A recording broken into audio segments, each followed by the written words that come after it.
Assalamualaikum warahmatullahi wabarakatuh. Salam dan sejahtera untuk kita semua.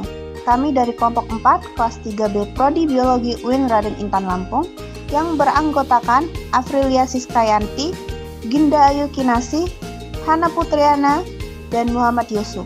Tujuan kami membuat video ini untuk memenuhi tugas dari mata kuliah Struktur Perkembangan Hewan yang diampu oleh Bapak Dr. Triawan Al-Kausar MVSC dengan materi perkembangan sistem saraf dan urinaria. Untuk penjelasan lebih lanjut, langsung saja disimak materinya. Yang pertama ada perkembangan sistem saraf. Sistem saraf adalah suatu jaringan saraf yang kompleks, sangat khusus dan saling berhubungan satu dengan yang lain. Sistem saraf mengkoordinasi, menafsirkan, dan mengontrol interaksi antara individu dengan lingkungan lainnya. Fungsi saraf sebagai alat pengatur dan pengendali alat-alat tubuh. Maka sistem sarafnya mempunyai 3 fungsi utama, yaitu yang pertama adalah sebagai alat komunikasi antara tubuh dengan dunia luar. Hal ini dilakukan oleh alat indera yang meliputi mata, hidung, telinga, kulit, dan lidah. Yang kedua, sebagai alat pengendali, sebagai pengendali atau pengatur kerja alat tubuh sehingga dapat bekerja sesuai dengan fungsinya. Yang ketiga ada sebagai pusat pengendali tanggapan saraf, merupakan pusat pengendali atau reaksi tubuh terhadap perubahan atau reaksi tubuh terhadap perubahan keadaan sekitar. Selanjutnya struktur sel saraf. Yang pertama ada neuron. Neuron adalah unit fungsional sistem saraf yang terdiri dari badan sel dan perpanjangan sitoplasma. Yang A, badan sel atau perikarian suatu neuron mengendalikan metabolisme keseluruhan neuron. Bagian ini tersusun dari komponen berikut. Yang pertama ada 1 nukleus tunggal, yang kedua ada badan nisi, yang ketiga ada neurofibril, yang B, dendrit, perpanjangan sitoplasma yang biasanya berganda dan pendek serta berfungsi untuk menghantar impuls ke sel tubuh. Yang C, akson, suatu proses tunggal yang lebih tipis dan lebih panjang dari dendrit. Beginilah mengantar impuls menjauhi badan sel ke neuron lainnya. 2. Sel pendukung. Sel neuroglia dan sel Schwann. Neuroglia berasal dari nerve glue, mengandung berbagai macam sel yang secara keseluruhan menyokong, melindungi, dan sumber nutrisi sel saraf pusat pada otak dan medula spinalis. Sel Schwann merupakan pelindung dan penyokong neuron-neuron di luar sistem saraf pusat. Neuroglia jumlahnya lebih banyak dari sel-sel neuron dengan perbandingan sekitar 10:1. Ada 4 sel neuroglia yang berhasil diidentifikasi, yaitu yang pertama ada astroid. Astroid adalah sel berbentuk bintang yang memiliki sejumlah prosesus panjang. Sebagian besar melekat pada dinding kapiler darah melalui pedikel atau kaki vaskular. Yang kedua ada oligodendrosit. Oligodendrosit menyerupai astrosit, tetapi badan selnya kecil dan jumlah prosesusnya lebih sedikit dan lebih pendek. Mikroglia ditemukan dekat neuron dan pembuluh darah dan dipercaya memiliki peran fagositik. Yang selanjutnya ada selaput mielin, merupakan suatu kompleks protein lemak berwarna putih yang menyelimuti akson. Selubung mielin tidak kontinu di sepanjang tonjolan saraf dan terdapat celah-celah yang tidak memiliki mielin, dinamakan nodus Ranvier. Mielin ini berfungsi dalam mempercepat penjalaran impuls dari transmisi di sepanjang serabut yang tak bermielin karena impuls berjalan dengan cara meloncat dari nodus ke nodus lain di sepanjang selubung mielin. Cara transmisi seperti ini dinamakan konduksi saltatorik. Tanpa selubung mielin, impuls akan bergerak seperti gelombang. Namun, impuls akan bergerak melompat ketika melewati selubung mielin dengan kecepatan 120 meter per detik. Selubung mielin meningkatkan hambatan listrik. Dengan demikian, mielinasi membantu mencegah impuls yang merupakan gelombang elektromagnetik keluar meninggalkan akson. Oke, yang selanjutnya di sini ada jenis-jenis sel saraf, di mana berdasarkan fungsinya dibedakan menjadi 3. Yang pertama ada sel saraf sensorik, yang kedua ada sel saraf motorik, dan yang ketiga ada sel saraf interneuron. Untuk sel saraf sensorik itu berperan dalam menghantar impuls dari reseptor ke sistem saraf pusat, yaitu otak dan sumsum tulang belakang. Ujung akson dari saraf sensorik berhubungan dengan saraf asosiasi. Untuk sel saraf motorik berfungsi dalam mengirim impuls dari sistem saraf pusat ke otot atau kelenjar. Nah, hasil yang diterima sel saraf motorik dari sistem saraf pusat berupa tanggapan tubuh terhadap rangsangan.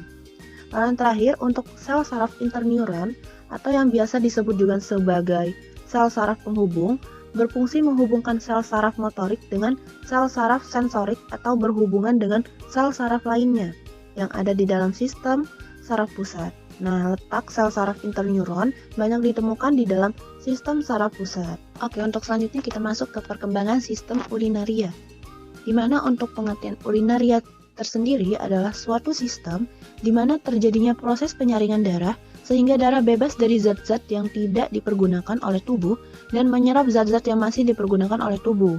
Nah, sistem urinaria merupakan sistem yang penting untuk membuang sisa-sisa metabolisme makanan yang dihasilkan oleh tubuh, terutama senyawa nitrogen seperti urea dan kreatinin, bahan asing, serta produk sisanya. Nah, sampah metabolisme ini dikeluarkan atau disekresikan oleh ginjal dalam bentuk urin. Nah, urin kemudian akan turun melewati ureter, kemudian kandung kemih untuk disimpan sementara dan akhirnya secara periodik akan dikeluarkan melalui uretra. Selain membersihkan darah dan membersihkan tubuh dari limbah, terdapat beberapa fungsi tambahan yang juga penting, yaitu pertama ada pengaturan pH, lalu pengaturan tekanan darah atau peran yang dibagi dengan jantung dan pembuluh darah, lalu mengatur konsentrasi zat terlarut dalam darah, dan 85% dari eritropoietin atau EPO yang diproduksi untuk merangsang produksi sel darah merah diproduksi di ginjal. Nah, ginjal juga berperan dalam sintesis akhir dari produksi vitamin D, yaitu salsidiol menjadi kalsitriol atau bentuk aktif vitamin D. Lalu ada pula organ-organ dari sistem urinaria. Nah, organ-organ yang termasuk dalam sistem urinaria yaitu kedua ginjal, ren atau kidney, lalu ada ureter, dan kandung kemih atau vesika urinaria atau urinary bladder atau nier, dan yang terakhir ada uretra. Baik, yang pertama adalah ginjal. Ginjal adalah organ yang memiliki kemampuan yang luar biasa, di antaranya sebagai penyaring zat-zat yang telah tidak terpakai, zat buangan atau zat sampah, yang merupakan sisa metabolisme tubuh.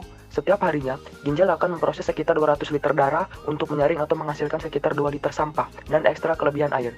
Bangunan-bangunan yang terdapat pada korteks dan medula ginjal adalah 1. Korteks ginjal terdiri atas beberapa bangunan yaitu korpus Malpighi terdiri atas kapsula, Bowman, bangunan berbentuk cangkir, dan glomerulus, Jombai, gulungan kapiler, bagian sistem tubulus yaitu tubulus contortus proximalis dan tubulus contortus distal. Yang kedua, medula ginjal terdiri atas beberapa bangunan yang merupakan bagian sistem tubulus yaitu pars descendens dan descendens ansa Henle, bagian tipis lengkung Henle, ductus excretorius, ductus colligens, dan ductus papillaris Bellin. Yang kedua ada ureter. Ureter adalah meneruskan urin yang diproduksi oleh ginjal ke dalam kandung kemih.